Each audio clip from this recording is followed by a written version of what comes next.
Hola, buenas tardes a todos. Soy Blanca María Dorado Quintana, directora de ESO y Bachillerato de un centro en España, exactamente en la Comunidad de Madrid.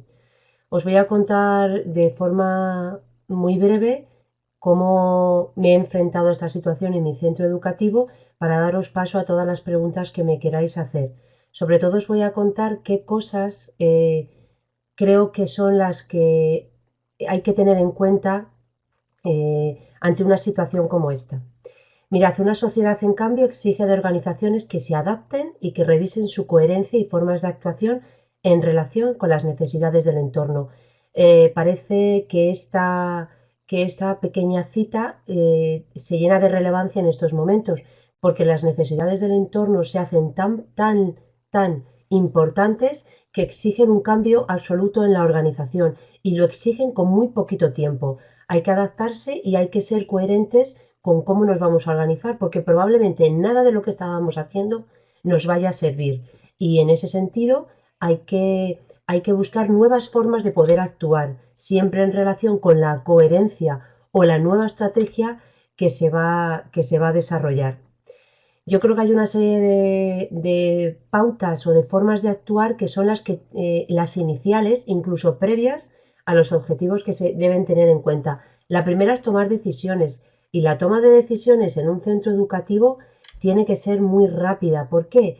Porque esta situación de un día para otro, no más de 24 horas, se han interrumpido las clases, no se han dado pautas iniciales de cómo se debía actuar y han sido los centros los que por propias iniciativas han decidido un poco qué decisión o de qué forma iban a actuar.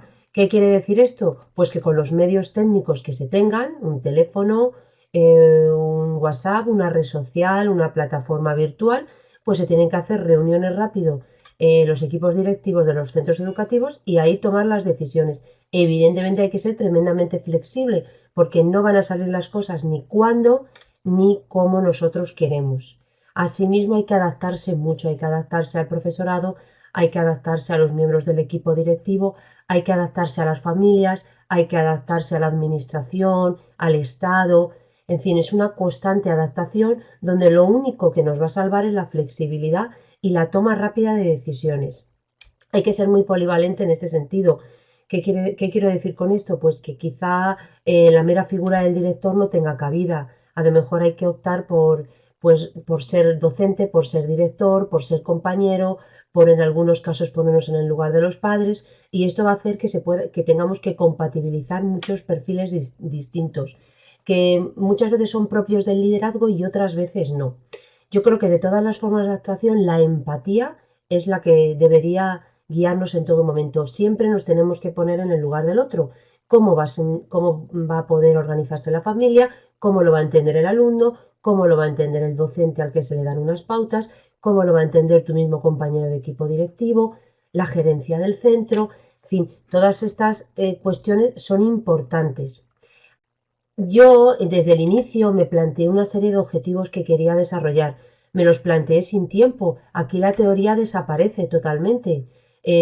Probablemente hay muchísima bibliografía al respecto y la hay para que un centro se adapte a las nuevas tecnologías, pero la realidad es que aquí no ha habido preliminares de ningún tipo. Ha sido todo muy rápido. ¿Cuáles eran mis primeros objetivos? En el caso de mi centro, ya os hablo en primera persona, pues unos objetivos educativos y pedagógicos. O sea, quería a toda costa poder seguir transmitiendo contenidos, desarrollando los procesos de enseñanza y aprendizaje con mis alumnos. Y evidentemente, dependiendo del tipo de centro, seguir actuando desde una perspectiva empresarial. ¿Por qué? Porque evidentemente los padres, una vez que todo esto termine, valorarán cómo el centro se adaptó, qué les dio el centro, cómo pudieron, digamos, compatibilizar esta situación con lo que estaba ocurriendo. Entonces, es importante que entendamos que nuestro centro educativo también tiene ese matiz empresarial, es un centro dentro de un mercado, hay que tenerlo en cuenta y era importante, pero primero los educativos y los pedagógicos.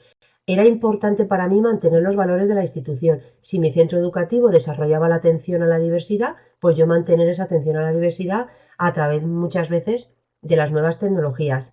Era importante ser líder. No, yo puedo tener miedo o he podido tener miedo y puedo seguir teniendo miedo de cómo se está desarrollando la gestión en mi centro, pero yo tenía que tirar para adelante, ser el guía y evidentemente en ningún momento que, en este caso, el equipo docente, los equipos didácticos y el personal de mi centro, pues lo notasen. Y una cierta exigencia. Esto ha llevado muchísimo trabajo en todos los sentidos, un trabajo a nivel físico, psicológico, en todos los sentidos, y una gran exigencia por parte del equipo directivo siempre. Yo os diría que sois los que más vais a trabajar. Los que más vais a trabajar en los momentos iniciales y en el durante, siempre, constantemente. En estos días festivos en España de Semana Santa nos están dando clases virtuales, pero se están organizando todo lo que va a ser el después. En realidad es una exigencia, no solo en el trabajo, sino en querer hacerlo siempre bien, para que nuestros centros no pierdan su calidad. La competitividad era importante en el sentido bueno, o sea, ¿qué están haciendo los demás? ¿Qué voy a intentar hacer yo? Pero entendedme, con una visión positiva de competitividad, intentando volver a ser los muy buenos, no os iba a decir los mejores, y donde imperase la calidad. Y luego, yo siempre he pensado que qué impacto iba a tener esto posteriormente en la educación. Algunos me lo habéis preguntado cuando os habéis inscrito a esta clase, esta Open Class, lo habéis preguntado, ¿qué impacto va a tener? Todo lo que hacemos ahora no es solo para el ahora, tiene un impacto. Por ejemplo, un impacto positivo, pues los docentes que han tenido siempre tanto miedo al trabajar las tecnologías, pues evidentemente el verse obligados les ha llevado pues a tener que enfrentarse con ello. Desaparece la zona de confort. No es que seamos cuidadosos con la zona de confort, es que desaparece. ¿Cómo se ha hecho todo esto?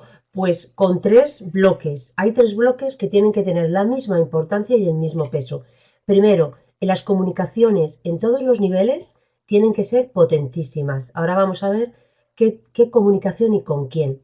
Un buen soporte tecnológico, que no son solo aulas virtuales, aplicaciones, web, programas, grabaciones de... No, se trata también de que detrás de todo lo que hacemos haya una serie de personas que se ocupen de incidencias, que se ocupen de ayudar a las familias, que se ocupen de ayudar a los docentes y luego un acompañamiento. Yo creo que el acompañamiento es decisivo. No podemos decir a nuestros docentes, mañana vas a dar clases virtuales y no estar con ellos en la clase virtual, no estar acompañándoles, no agradecerles, no informarles. No. Estos tres bloques yo creo que serían importantísimos. Fijaos, las comunicaciones tienen que ser recíprocas. ¿Qué quiere decir? Que en el centro de esas comunicaciones evidentemente está el director, en este caso estoy yo, y mi comunicación tiene que ser con el personal de administración y servicios. ¿Por qué? Porque quizá ellos tengan que habilitar un número de teléfono para que las familias puedan llamar en todo momento y tiene que haber una comunicación. Ellos me tienen que decir a mí, tantas familias llaman, necesitan esto, demandan lo otro. La administración, entendiendo el Estado, la organización. Yo a la inspección educativa le tengo que informar, estoy haciendo esto, lo estoy haciendo de tal forma, y ellos tienen al mismo tiempo que darme a mí la información, una especie de información en el sentido de, bueno, pues eso es correcto, quizás si no, vamos a seguir por este camino. Al mismo tiempo que las dos anteriores informaciones, tiene que ir la gestión interna.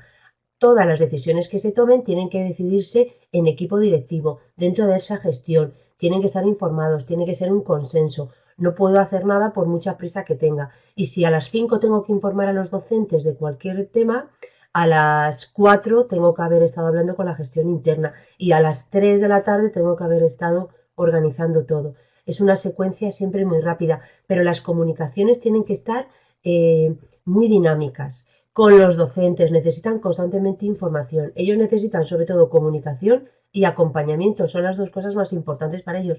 Diariamente yo les he pedido que me informaran a través de un correo, diariamente a través de un correo, de todo lo que habían hecho en cada una de sus jornadas. Al principio quizá no les gustó demasiado, pero ¿qué les ha supuesto esto? Hacerse un seguimiento ellos mismos. Yo estaba informada de qué contenidos que habían estado haciendo en sus clases virtuales y además cómo lo habían estado haciendo, incluso los problemas que podían tener. Mucha comunicación con los tutores, porque los tutores van a ser los primeros que detecten aquellos alumnos que no se están conectando, que sabéis que es uno de los problemas que hay sobre todo con esta forma de gestionar los centros. Hay que estar muy atentos no a los que están con nosotros, sino a los que no están con nosotros. Digamos que en ocasiones hay que hacer una labor un poco casi de persecución de estos alumnos.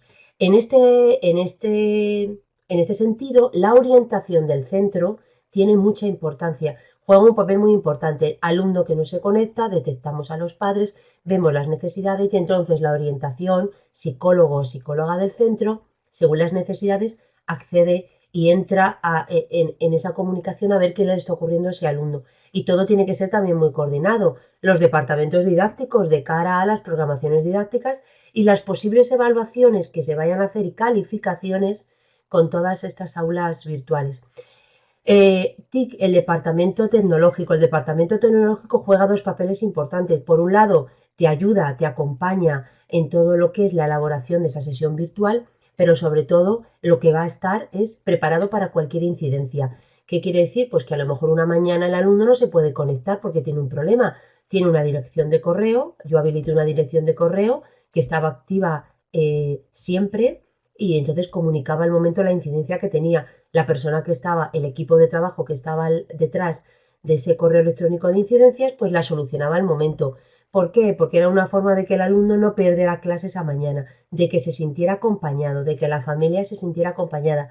La mayoría de las incidencias son muy fáciles de resolver, son incidencias de, pues no me sé conectar porque no recuerdo la contraseña, porque tal, mmm, ya está.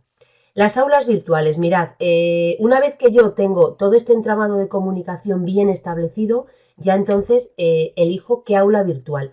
Yo os podría hablar de muchísimas aulas virtuales, pero no tiene ningún sentido. Hay muchísimas. Hay aulas virtuales gratuitas que ha habilitado el Estado y hay otras aulas virtuales que no son tan gratuitas. Esto depende muchísimo del centro, de la inversión que el centro quiera hacer y cómo lo vaya a hacer. Hay que utilizar algo que sea sencillo. Yo en este caso, nosotros en mi centro hemos utilizado la aplicación de Office 365, que era una aplicación a través de Teams. Ya está, eso es lo que hemos utilizado. ¿Por qué? Porque, bueno, buscamos las cuentas, se las dimos a cada uno de los alumnos, dimos cuentas desde primero de primaria, estamos hablando de 6 7 años, hasta segundo de bachillerato, todo ese margen. Lo fuimos haciendo progresivamente. Los primeros días era solo bachillerato los que tenían acceso a esas aulas virtuales y a los que se les daba clase. Con la experiencia que fuimos adquiriendo en esos 2 o 3 días con segundo de bachillerato, ya pasamos al ciclo de educación secundaria obligatoria. Vimos otros problemas que surgen, puesto que ya estamos hablando de alumnos que van de 11 a 16 años y con esos problemas nos enfrentamos a primaria. En el caso de primaria se redujo el tiempo de la sesión de clase. Se mantuvieron los horarios, los alumnos daban clase en sus propios horarios, igual que eran horarios presenciales, pues en el mismo horario tenía lugar la clase de matemáticas, la clase de lengua, la clase de tecnología, la que fuese. Y en el caso de primaria se redujeron a la mitad, de tal forma que sobre todo cuarto, quinto y sexto, lo que serían los cursos ya de mayores de primaria, daban una mitad de la clase. Y los primeros días era más una toma de contacto, enseñarles a utilizar la aplicación, cosa que con los mayores no se realizaba. Con los mayores directamente se dio clase y en la propia sesión pues se les explicaba de forma sencilla. Con los pequeños fue una toma de contacto.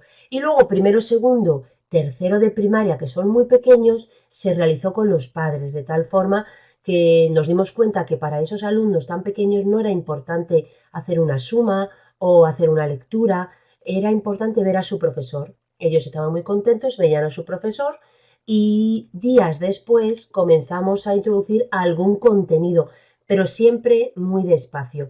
Evidentemente se intentó con infantil, pero era muy complicado y suponía un esfuerzo por parte de las familias mayor que el beneficio que se obtenía. ha sido un poco la forma de trabajar. Ya os digo que hay muchísimos soportes, muchísimas aplicaciones. Yo os he puesto un ejemplo, podéis usar muchísimos.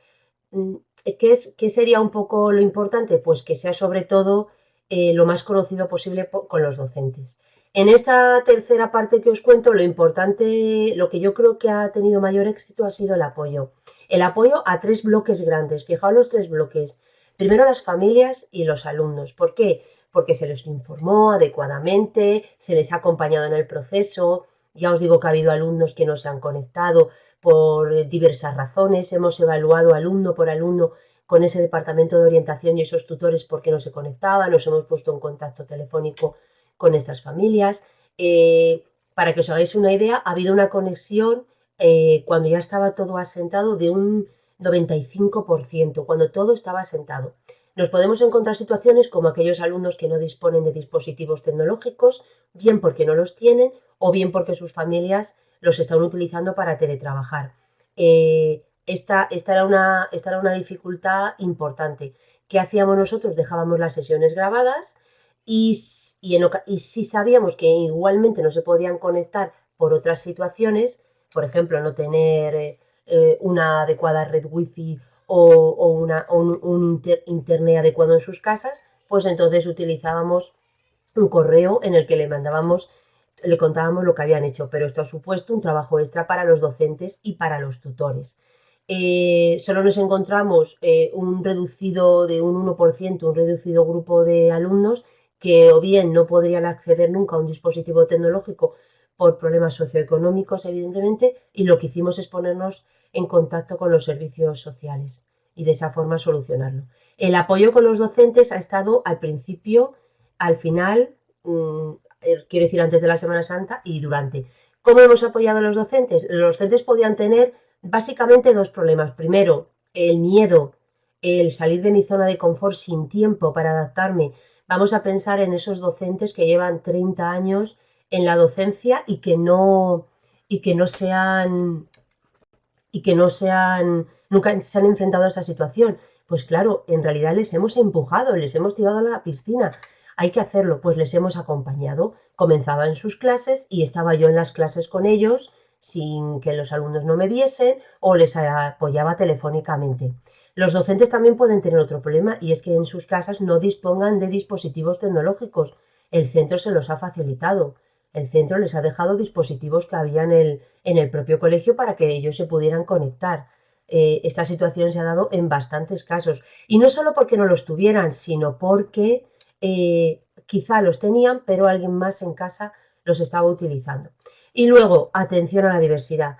Claro, hay un gran número de alumnos que no se conectan o no se han conectado inicialmente porque para ellos esto representa una gran dificultad, con lo cual se les han dado clases personalizadas a ellos.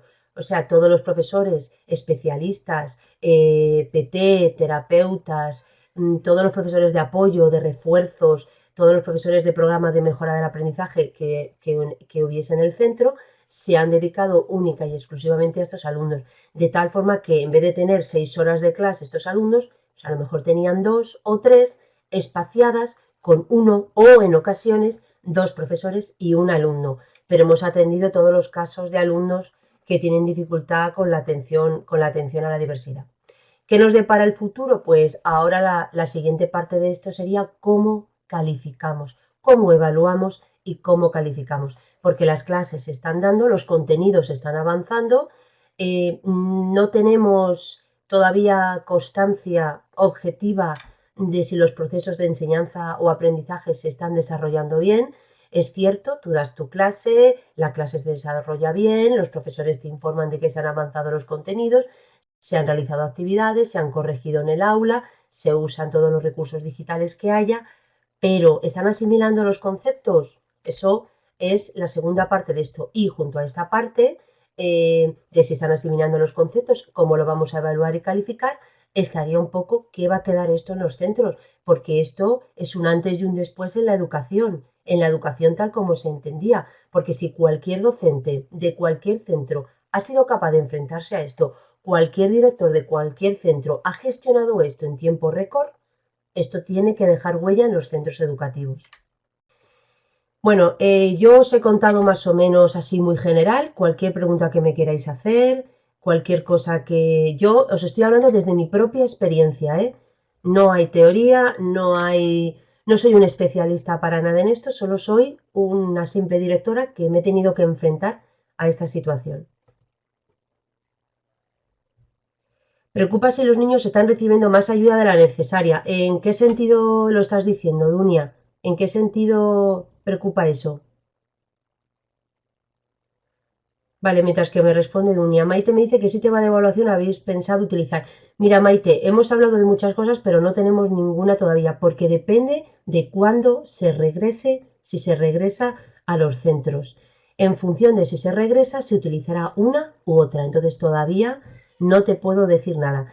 Es verdad que hemos empezado a utilizar aplicaciones tipo Kahoot, tipo Form, que sobre todo, te estoy hablando de calificación, no de evaluación, que sobre todo lo que hacen es que los alumnos tengan que responder a preguntas en un corto margen de tiempo y eso hace pues que parece, porque los profesores tenían mucho miedo a, claro, que se van a copiar, van a responder con los libros sobre la mesa. Bueno, estamos probando todo eso, pero no lo tenemos decidido porque depende, está totalmente unido a si se regresa y cuándo se regresa. Dunia, o sea que los padres no están haciendo las tareas por ellos mismos. Bueno, es que nosotros intentamos que las tareas se hagan cuando estamos en la clase. Te voy a poner un ejemplo.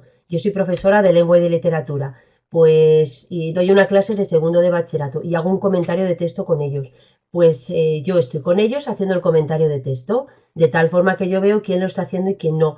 Estamos evitando, se ha reducido mucho el número de tareas que se envían a casa. ¿Por qué? Porque se están intentando hacer en el aula virtual, sobre todo para no cargar a padres, que era una de las grandes quejas de los padres. Los alumnos no lo han agradecido porque cuando acaba su jornada, ellos ya ven que ha acabado un poco, que tienen la tarde libre, en el sentido de que no tienen ese desbordamiento de tareas que tenían, sobre todo primaria y eso, que tardamos más días en aplicarlo en estas etapas, pues las tareas eran inmensas y los padres tenían que estar detrás para que realizasen las tareas. Les pedíamos que nos enviasen las tareas corregidas. El profesor se encontraba con una multitud de tareas. Entonces, con un aula virtual y trabajando durante la sesión virtual, haciendo que el aula virtual sea muy práctica, desciende el número de tareas, desciende la tensión familiar y se concilia todo muchísimo mejor. A ver, hay muchas preguntas. ¿Cómo logra que los estudiantes no tienen, logra llegar a los estudiantes que no tienen acceso a la tecnología? Pues Karina, averiguando cuál es el problema que no tengan acceso. Yo en mi centro te diré que el 95% podían acceder perfectamente. Yo me he encontrado alumnos de segundo de bachillerato que solo tenían un dispositivo móvil, un teléfono móvil, y se han conectado así a las clases. Te puedes encontrar la situación del alumno que tiene en su casa un ordenador fantástico para él solo y no se conecta. Yo creo que el problema está sobre todo en la motivación, pero en nuestro caso ellos son conscientes de la situación y todos, sí, no había ningún problema, se conectaban la mayoría. Y luego los que sí tienen problemas, hemos visto qué problemas son. ¿Cuál es el problema que tienen? ¿Que no disponen de un ordenador? Pues hemos buscado cómo hacerlo. ¿Que el problema es grave ya a nivel económico en el domicilio? Pues nos hemos puesto en contacto con servicios sociales. Bueno, haciéndolo un poco de esa forma. Incluso llegamos a pensar en la posibilidad de prestarles nosotros dispositivos tecnológicos, pero normalmente si no tienen ordenadores, tablets o móviles, no lo tienen porque no tienen en su casa pues, internet, entonces tampoco les servía nuestro soporte. Más preguntas. ¿Qué hemos hecho con preescolar y primero? Pues en el caso de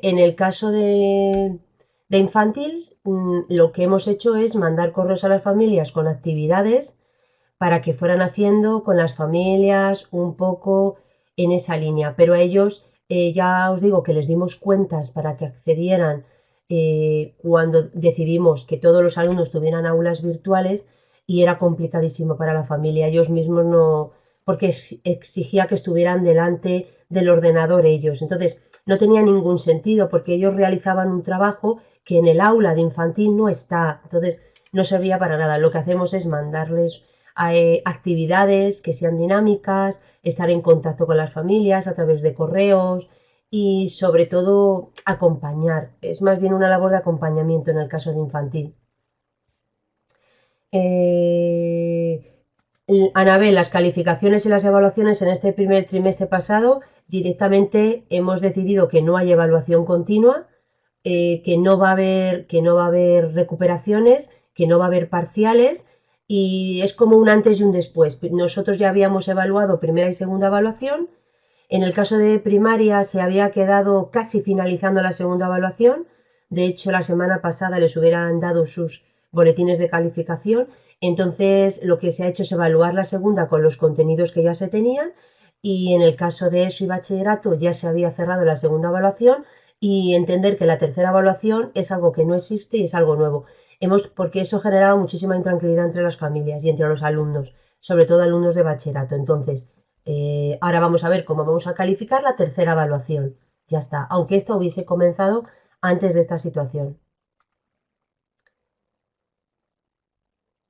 Si una profesora no tiene internet o no tiene tal, hay que buscar otros medios, teléfono, hay que buscar medios que no son oficiales y que yo siempre hubiera dicho, de hecho yo siempre he dicho que las reuniones nuestras, que cualquier comunicación para respetar esa ley de protección de datos, jamás se debía utilizar WhatsApp ni medios de este tipo, pero evidentemente hemos tenido que recurrir en ciertos momentos.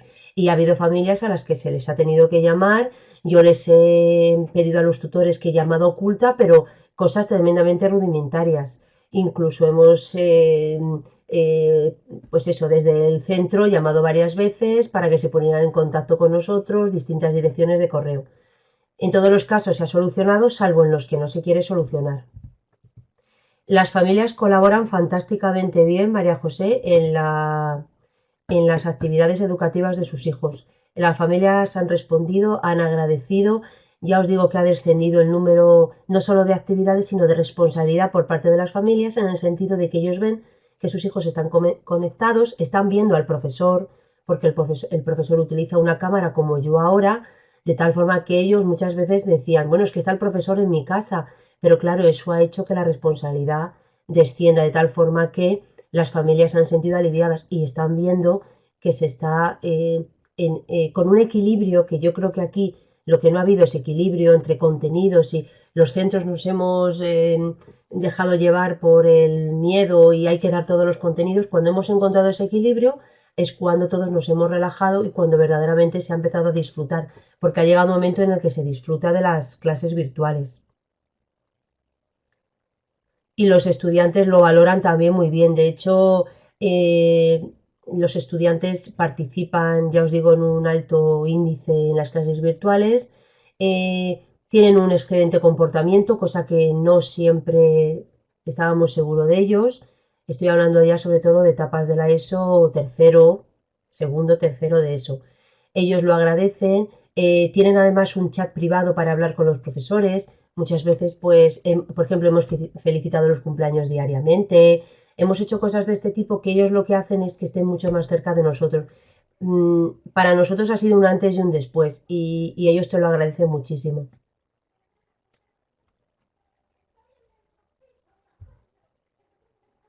Claro, fijaos mm, hay aquí una reflexión que dice, nosotros hemos hecho Kahoot, formularios de Google, desordenados, Quizy, pero no tenemos clara la asimilación. Alguna reflexión es lo que yo os digo del futuro, que cómo verdaderamente esto nos va a servir para ver si ese futuro tan tecnológico en el que los colegios van a estar inmersos o quieren estar inmersos a toda costa y siempre han querido, ahora nos va a servir para hacer un profundo estudio de ello. ¿Se asimilan los contenidos? ¿Qué contenidos se asimilan? ¿Quién los asimila más? ¿Cómo se asimilan más? Esto requiere un estudio posterior, pero dentro de toda esta situación creo que ha sido positivo para los centros, ¿eh?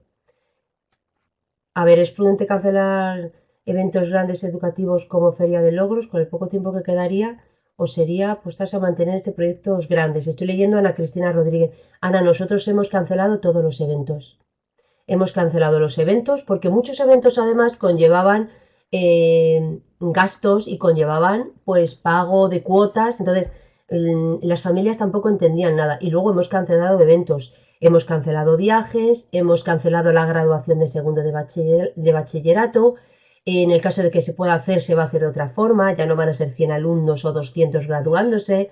En fin, hemos cancelado todo y lo hemos cancelado con tiempo y sobre todo los viajes. Mar, bueno, no he dicho tu nombre, ahora lo veo.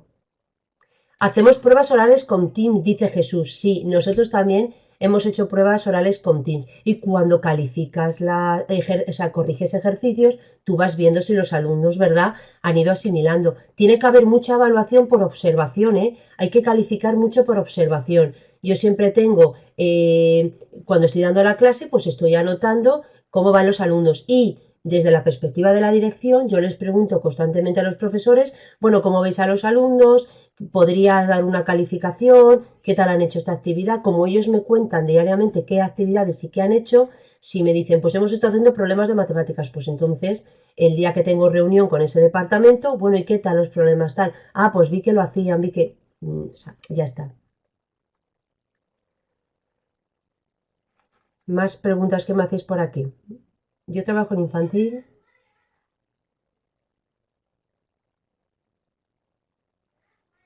Claro, nosotros, por ejemplo, asignaturas como música, María Isabel, en ese sentido, como música o educación física, lo que ha hecho el profesor es elaborar unas tablas, las hacía con ellos, les pedía que se pusieran, porque ellos utilizan un chándal para clase de educación física específico, para un poco seguir la rutina, y ha hecho ese tipo de actividades con ellos, como unas clases y una especie de tabla, donde iban consiguiendo metas y objetivos. Esto les ha motivado mucho. Incluso las familias, ha permitido que las familias interviniesen y al final ha sido pues como nuestro profesor de educación física o de gimnasio. Y en el caso de música ha sido algo similar. Pero evidentemente mucho más complicado la educación física, la música, la tecnología, robótica y programación cuando son cuestiones relacionadas con el taller, claro. Más preguntas que me hacéis por aquí. En el aula virtual desciende el tiempo de clase y los contenidos programados, Mercedes, sí. ¿Por qué? Porque yo al principio les dije a los docentes, la misma sesión que tenéis de clase la vais a tener virtual, de tal forma que sí, las clases comenzaban a las 8:30, de 8:30 a 9:25 era la primera sesión, la primera hora de la mañana, y tenían matemáticas con cuarto de la ESO, pues ellos desarrollaban sus matemáticas. Pero claro, cuando termina la jornada, ese profesor está extasiado, exhausto, es agotador. Con lo cual hemos reducido, hemos reducido. Y en ocasiones no se da la hora entera de clase. Puedes ponerles unas actividades y les dices, dentro de 20 minutos me conecto a ver cómo vais. Y se les deja trabajo a ellos. Al principio esto nos daba miedo por si no lo hacían, pero sí que lo han hecho bien. Quiero decir, hay que equilibrarlo. Y evidentemente los contenidos lo mismo. Hay que ir a mínimos. Hay que ir a mínimos. No podemos darlo todo ni de la misma forma. Y hay que relajarse, no pasa nada. Si yo quiero explicar la célula, pues me voy a explicar la célula. Quizá todo lo que tiene que ver con el tema de la célula, pues no lo puedo hacer. Hay que ajustarlo. Eso se va haciendo en el día a día con esas reuniones departamentales, con esa comunicación que os digo. En muchos casos, padres de familia dicen que no tienen internet. Claro, es que si no hay internet, ahí tenemos un gran problema. Hay que ver por qué no hay internet. Nosotros hay familias que no tienen internet y estos días, dada esta situación, pues hemos conseguido que lo contraten. Ya os digo que hubo familias de las que tuvimos que dar comunicación a los servicios sociales y a la inspección educativa porque su situación era bastante, bueno, pues necesitaban una atención especial. Y en algunos casos es cierto que los servicios sociales están ocupándose de situaciones pues muy especiales, pero sí que les han ayudado. Ese es el principal problema. Es así.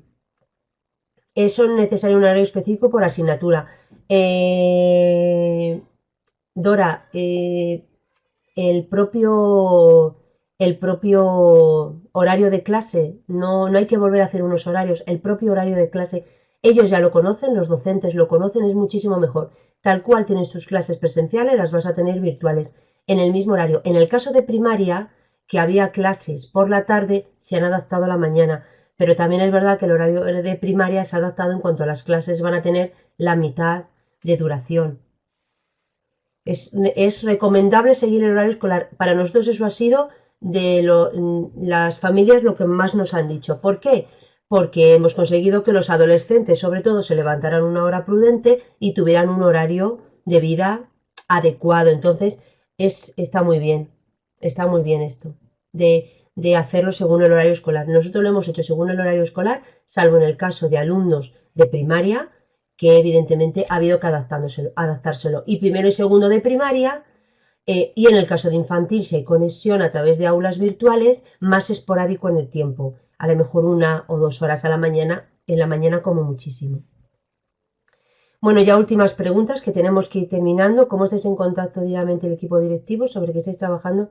A ver, nosotros diariamente, el equipo directivo, nosotros estamos en contacto a través de las reuniones con este aula virtual de Teams y nos reunimos muchísimo. Esta misma mañana yo he tenido una reunión de equipo directivo y mañana, Jueves Santo en España, tengo otra. ¿En qué estamos trabajando? Pues en la sesión de puertas abiertas.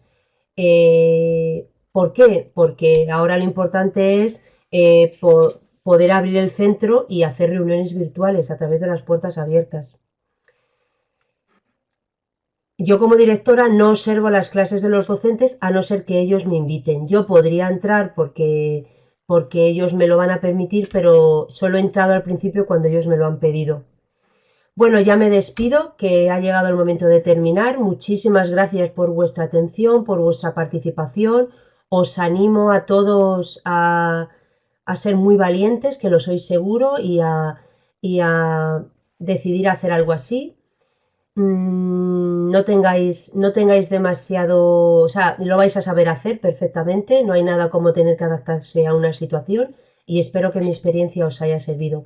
Buenas tardes y buenos días a los que me escucháis y muchísimas gracias.